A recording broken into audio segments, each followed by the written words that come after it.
So in addition to him carrying that duffel bag, I think about what he's wearing. And so the soldiers, when they weren't wearing what they called their Parsons jacket, which is that dirty jacket Dad's wearing in Belgium when he runs into his brother, they're wearing their Eisenhower jacket.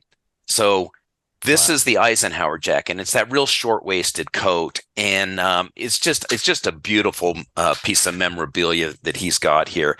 So I borrowed it from Mom. I've got it here. It's been hanging behind me through the whole podcast, and it's just really fascinating to look at, because you look at the left shoulder patch is the patch for the 99th infantry battalion separate, which is Dad was a replacement for. That's where he was first joined up with them. And then on the other sleeve is a different patch. That That's looks the, just like it. doesn't What is it? that? Yeah.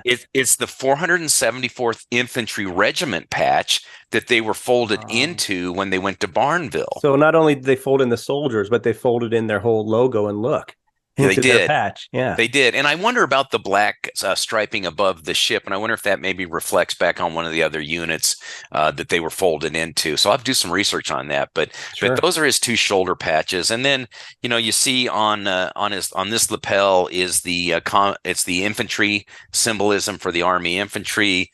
And then on this one, you see is the U.S. Yeah. That's that one. And then this one's interesting. This is the Free French Forces pin.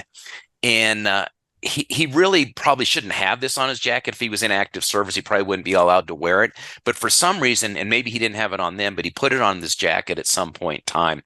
And I've reached out to various World War II guys, and nobody can pin down how he would have come across it. We haven't solved it yet. So it's a lingering mystery as to So did he go ahead. I was just going to say, so maybe someone who's watching or listening to this podcast can let us know if they know what surrounds that pin, Yeah.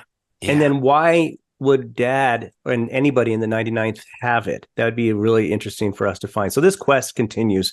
It does. It does, because there's got to be a story behind this. Did he trade somebody for it? Right. Did he do something that somebody gave it to him? Who knows? So it's a great jacket. And then on the sleeve, Yeah. there's 3 bars, and each bar represents 6 months of overseas service. So he's got Wow. 18 months, of overseas service. So and then he wore these couple of things on Oh his yeah. left breast. So the top one is the combat infantryman's badge, and then the bottom one is the European, Africa, Middle East ribbon with 5 bronze stars. What do those stars represent?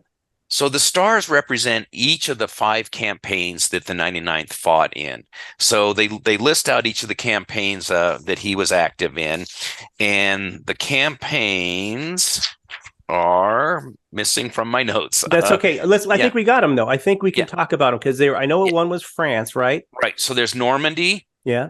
Northern France, And then Rhineland, which was Aachen and Würselen, right? Aachen and Würselen. Or in Yeah, Rhineland, yep. And yeah, it then of was right. course they did the now I'm forgetting it too. The Ardennes, The which Ardennes, is the Battle of the Bulge. Battle of the Bulge. And then you And said there was something where they just were in Europe, like Southern Central Europe. Europe, Central Europe, which would be like cleanup operations in Regensburg.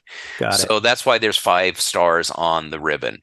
That's So yeah, and then the other things that are pinned to his flag that we have are his Good Conduct Medal and his Victory in World War II medal, and his dog tags. Of course, we yeah. have, and of course, he had a St. Christopher's medal attached to his dog tags as well. Yeah, and it did its job. It kept him Yeah, safe. yeah, That's incredible. And you know what? It was remarkable when you're showing both, you know, here where you're showing the jacket live and some of the photos that we're sharing about the medals and the things on the jacket. yeah. It's in such great shape. I mean, this thing is so old. I mean, gosh, it was, 44, 45. So we're coming up on, 2024. Almost So 80 years. it's almost Yeah, 80 years. And those yeah, medals and that hardware looks yeah. like it was minted 5 years ago. Yeah, it's in pristine condition. And, of course, I think all of us boys have at one time or another tried that jacket on. Yeah. Doesn't And fit. I mean, he was 5'6", yeah, Yeah. 128 pounds, I think, when he enlisted.